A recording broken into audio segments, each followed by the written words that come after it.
Check, check. This thing on. Boy, did I make a mistake a few minutes ago. I started the video and didn't have the phantom power on my microphone. Anyways, folks, thanks for coming here. This is Mark from the Resound Music channel, and I have a product review, which I've never done before, about something that I've never also done before, which is ordered a set of studio monitors without having heard them first, which is a real feat of faith. It's a real jump for me. It's like buying shoes online. What if they don't fit? Well, then you got to send them back. So these speakers, I was looking around through Amazon looking for something small, decent powered, and good looking enough, but versatile. Something that I could put in a carrying case and take with me to various teaching locations where I work, for the purposes of, listening to music that kids are wanting to learn or adults are wanting to learn. And also for small recording monitoring setups.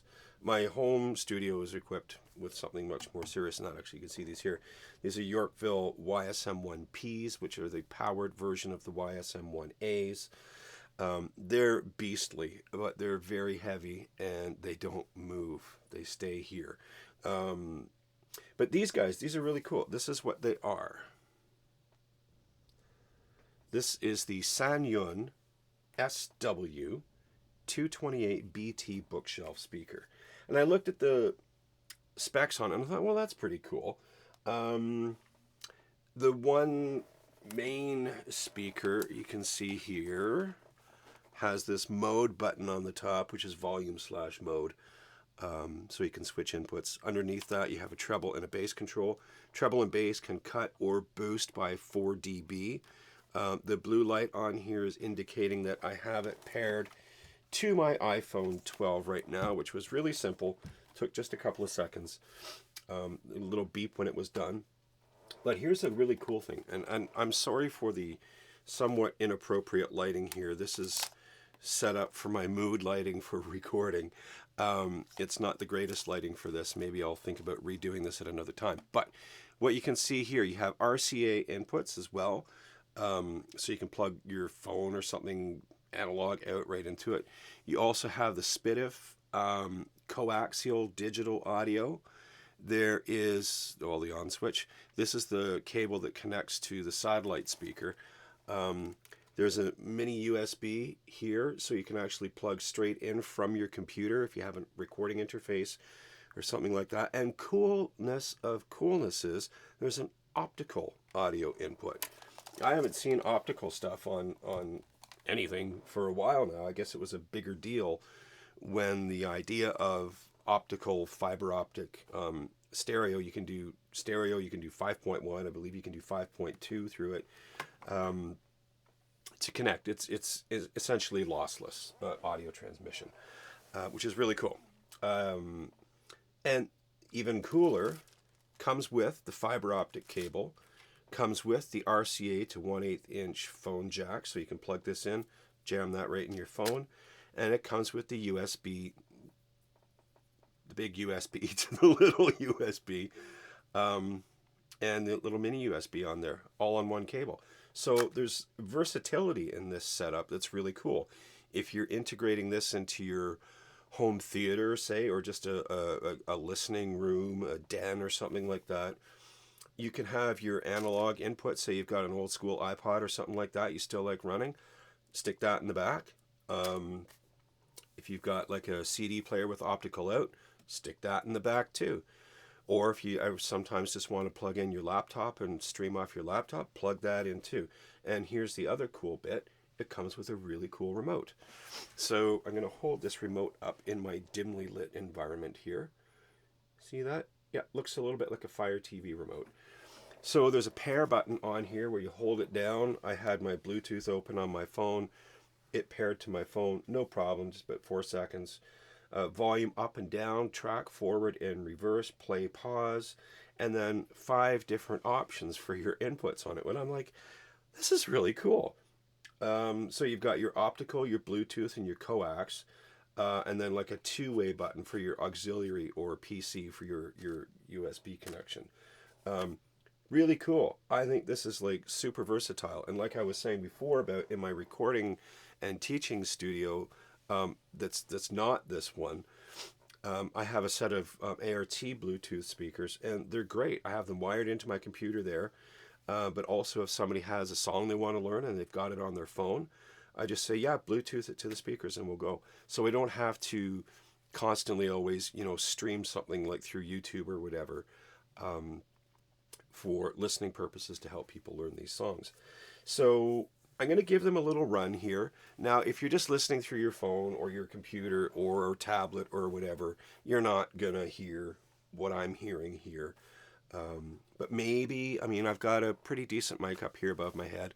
I'll tilt it up. There it is. AKG C3000B, one of my go-to mics. I really like it. That's what I do all my video recording stuff with, aside from the SM7B demo video. So my phone is paired to the speakers. I have a really cool song queued up.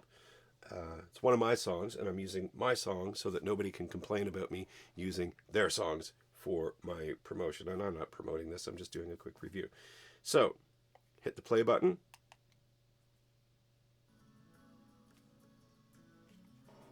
Starts right up.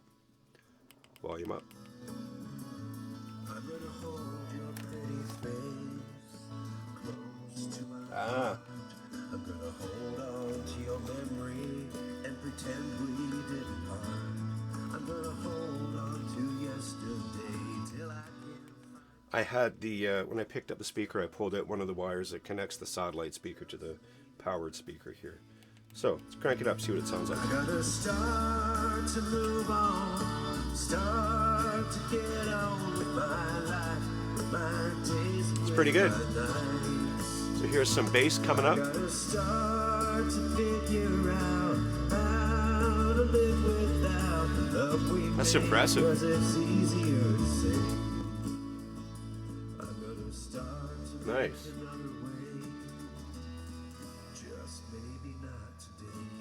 The cool thing with the volume control and the EQ knobs is they're dented, meaning that there's a center dent at the 0 point.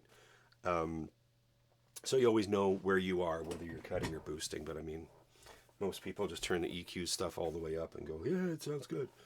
But yeah, this is really cool. Right.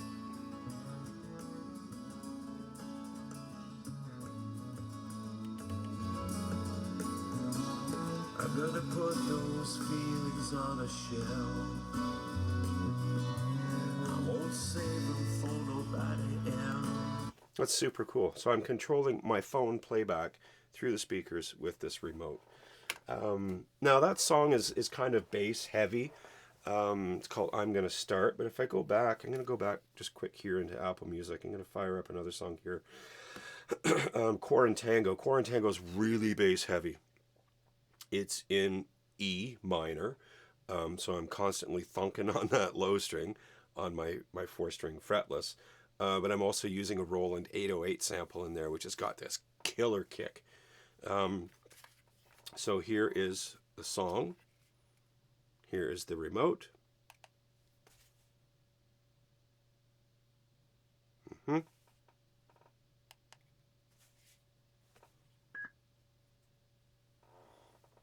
Not doing anything.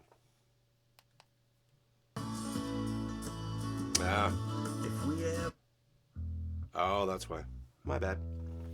So it is going to turn this up for a little bit here. Now the volume on my phone is maxed now.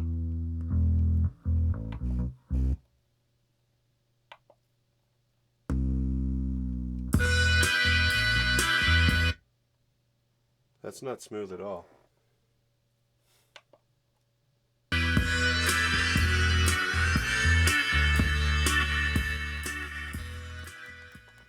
So the mode button on the side, I think, is what's switching between inputs or something. I don't recall what it said, anything about that in here. Okay, so the color of the light will switch on the side between your input. Sorry, that's not anything to do with the volume that I was doing. I was switching modes. Only thing that I noticed that is kind of like, it's not inconvenient really. There is a sensor on the front of the speaker for the remote, and it doesn't seem to be the kind of remote that you can, like with your, if you have a Fire TV remote, you'll know you can kind of just leave it anywhere and point it at the floor and it'll work. This one does need to be pointed there. So that's the issue that I was having before, was I wasn't pointing at it and I was in the wrong mode. But anyways, so yeah, 10 minutes of whatever talking about these speakers. I think they're super cool. If you look them up, SW-228BT bookshelf speaker. I ordered them on Wednesday and they came here Friday morning. It's like $130 if you find them used or something like that. You get them for even less.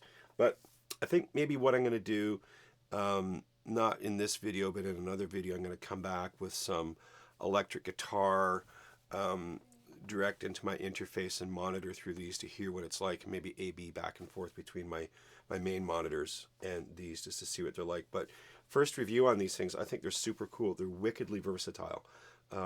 Just if you're not like looking for hypercritical audio, you just need a reference, which is something that you need when you're mixing and mastering music, is to know how your mixes are going to translate across various systems. I can monitor in mono through my DAW and see what these are like, but I'm not going to do that right now. But you have to know what other people that are going to be listening to your music are going to hear it like. Heaven forbid you're not going to be mixing for one of those people that puts the iPhone speakers in a coffee cup and says, "Oh my God, it's loud, it's so good." No, we don't really talk about those people too much. So anyways, I'm going to wrap this up now, but these speakers, you get 2 thumbs up right off the bat because super easy to hook up, really versatile, comes with all the cables you need.